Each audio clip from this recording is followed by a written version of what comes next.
Sesudah itu masuklah juga murid yang lain yang lebih dahulu sampai ke kubur itu.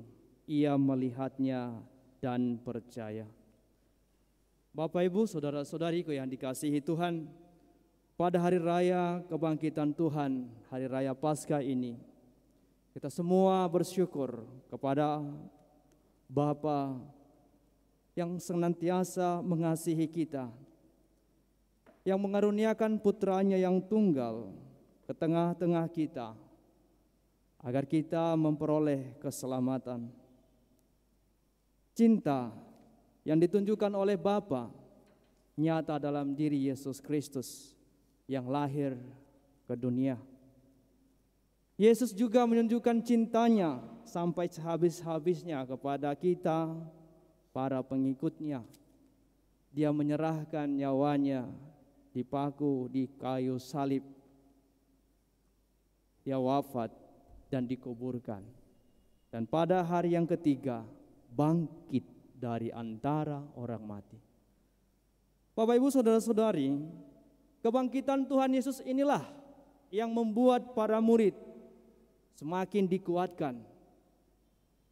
Peristiwa Paskah inilah yang membuat para rasul berani untuk mewartakan bahwa Yesus adalah Putra Allah ke segala penjuru dunia.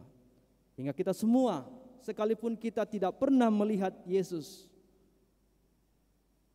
tetapi kita percaya bahwa Dia ada di tengah-tengah kita. Bapak, Ibu, saudara-saudari, kalau kita melihat perjalanan hidup kita, mungkin kita akan menemukan sebuah titik. Kita akan menemukan sebuah momen, titik balik dari kehidupan kita hingga saat ini. Kita pernah menderita, kita pernah mengalami disakiti, difitnah. Namun kemudian ketika kita sampai pada sebuah titik yang membuat kita berani untuk melihat bahwa masih ada harapan, lalu kita berani keluar dari kelemahan kita, dari kekurangan kita, lalu akhirnya menemukan semangat baru. Itulah peristiwa Paskah. Orang-orang mengira bahwa peristiwa Kalvari yang terjadi di puncak Golgota ketika Yesus disalibkan akan mengakhiri semua karya Yesus. Ternyata tidak. Peristiwa Kalvari dijawab dengan peristiwa kubur kosong. Peristiwa kebangkitan. Peristiwa Kalvari yang merupakan gambaran kegelapan yang dialami oleh manusia telah dijawab dengan peristiwa kebangkitan, bahwa kita memperoleh hidup yang kekal. Bapak, Ibu, saudara-saudari, sering kita membanding-bandingkan kemeriahan hari raya Paskah dengan hari raya Natal. Ketika kita masuk dalam refleksi iman, begitu meriah dibuat perayaan Natal. Karena Yesus lahir ke dunia. Kalau kita bandingkan dengan hari raya Paskah yang tidak begitu meriah dibandingkan perayaan Natal, kemudian kita mencoba melihat kembali sejauh mana peristiwa kebangkitan Yesus itu mengubah kita sebagai orang beriman. Saya mengatakan begini, peristiwa kelahiran adalah peristiwa seorang bayi yang keluar dari rahim ibunya. Sementara peristiwa kebangkitan adalah peristiwa seorang yang kembali ke rahim Allah. Peristiwa kelahiran seorang bayi keluar dari rahim ibunya masuk ke dalam dunia. Peristiwa kebangkitan adalah peristiwa di mana seseorang keluar dari dunia masuk ke rahim Allah. Menjadi sebuah peristiwa yang sungguh membahagiakan ketika kita menyadari bahwa Yesus yang ada di tengah-tengah kita selama Dia hidup di dunia telah berada bersama Bapa dan menghendaki agar kita semua tinggal bersama dengan Bapa. Pesan-pesan Paskah yang dinyatakan dalam kitab suci mengajak kita untuk tidak takut. Pergilah dan wartakanlah bahwa Kristus sungguh telah bangkit. Dan pewartaan itu hendaknya keluar dari pengalaman pribadi. Bukan hanya sekedar mengutip kata-kata dalam kitab suci, tetapi lahir dari perjumpaan dengan Tuhan yang bangkit dalam kehidupan kita sehari-hari. Bapak, Ibu, saudara-saudari, kita tahu bahwa setiap tahun kita merayakan Paskah. Namun pengalaman Paskah setiap tahun sesungguhnya berbeda. Ketika kita dalam pergumulan hidup kita melihat bahwa Paskah adalah puncak perayaan dalam gereja, pada Paskah juga kita menyatakan komitmen, menyatakan tekad kita untuk menjadi pribadi yang baru, berani meninggalkan manusia lama dan menjadi manusia baru. Ketika kita sungguh mau melayani Tuhan, kita percaya bahwa pelayanan dalam Tuhan akan membawa sukacita dalam hati. Bapak, Ibu, saudara-saudari, selama pekan suci ini kami para imam yang bertugas di gereja katedral ini sungguh-sungguh mengalami pengalaman Paskah ini menjadi pengalaman yang menguatkan.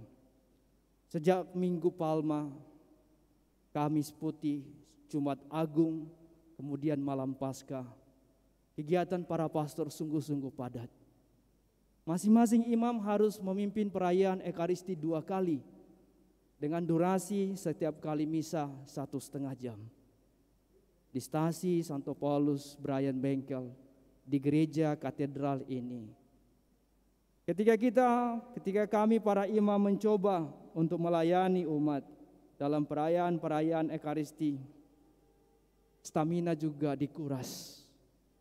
Tidak hanya para imam, para petugas liturgi juga, song leader, dirijen, organis, dan juga misdinar, semua yang terlibat dalam persiapan perayaan hari Paskah ini berusaha melakukan yang terbaik, melayani secara maksimal. Dan ketika para petugas ini bekerja, disinilah rahmat semakin dirasakan, menguatkan. Sekalipun fisik sudah lemah, tetapi ketika pelayanan ini untuk Tuhan, ternyata kita masih bisa berdiri sampai sekarang. Tadi malam kita mengadakan perayaan misa Vigilia pukul 12 malam. Dan selesai acara sekitar 2:30, dan barulah para petugas imam bisa istirahat pukul 3 atau 3:30. Dan kembali harus melayani pagi ini. Kalau kita menimbang-nimbang kekuatan fisik ini, rasanya kita mau untuk mengatakan istirahat sebentar. Tetapi tidak. Tuhan sendiri meminta agar kita yang merayakan Paskah ini mengalami sukacita, dan sukacita itu membawa apapun yang kita kerjakan menjadi enteng dan ringan. Dan orang yang bekerja yang mengetahui artinya bagaimana kekuatan itu bertambah. Sementara orang yang duduk tenang, tidak mau berbuat atau tidak peduli, tidak akan pernah mampu bersyukur dan melihat tenaganya bertambah. Bapak, Ibu, saudara-saudariku yang dikasihi Tuhan, satu hal yang membuat saya juga merasakan Hari Raya Paskah menjadi sesuatu yang berbeda adalah peristiwa ketika kita mengadakan perarakan lilin Paskah. Ketika suasana gereja ini dalam kegelapan, listrik, semua lampu dimatikan, kemudian lilin Paskah diarah ke dalam gereja, dan dari lilin Paskah ini kemudian dinyalakan lilin-lilin umat. Saya teringat dengan sebuah ungkapan, daripada mengutuki kegelapan, lebih baik menyalakan sebatang lilin. Ungkapan ini menarik ketika kita menyadari bahwa kita sering mengutuki kekurangan-kekurangan yang ada di sekitar kita, tetapi memilih tidak peduli. Semoga Paskah ini mengajak kita untuk lebih peduli, untuk lebih bertanggung jawab. Daripada mengutuki kekurangan-kekurangan, kita bertanya, apa yang sudah kau buat? Ketika kita dalam pengalaman atau pelayanan di lingkungan berkata, ketua-ketua lingkungan kami ini susah diatur. Hanya untuk mengurus kartu keluarga saja susah. Tapi komentar ini seringkali tidak bisa ditanggapi atau dijawab ketika ada pemilihan ketua lingkungan dan orang yang berkomentar itu diminta menjadi ketua lingkungan dengan gampang menolak. Tidak mau repot karena ketua lingkungan gak punya uang, gak ada dapat apa-apa dari situ. Dan juga ketika kita mengalami suasana liturgi kita yang begitu monoton, begitu-begitu saja. Lalu kita berkomentar, kalau ke gereja sepertinya enggak membuat saya mengalami sukacita. Tetapi ketika kita diminta untuk bertugas, tidak ada yang mau. Ketika kita diminta untuk menjadi seorang lektor, menjadi seorang organis, menjadi seorang dirijen, saya tidak bisa. Dengan mudahnya kemudian mengelak. Bapak, Ibu, Saudara-saudari, kita bertanya sekarang, apa yang bisa aku buat untuk gereja agar apa yang sekarang terjadi bisa lebih baik lagi. Semoga peristiwa kebangkitan Tuhan ini menjadi sebuah masa transformasi, perubahan dalam diri kita. Sebenarnya kesalahan orang baik adalah membiarkan kejahatan terjadi.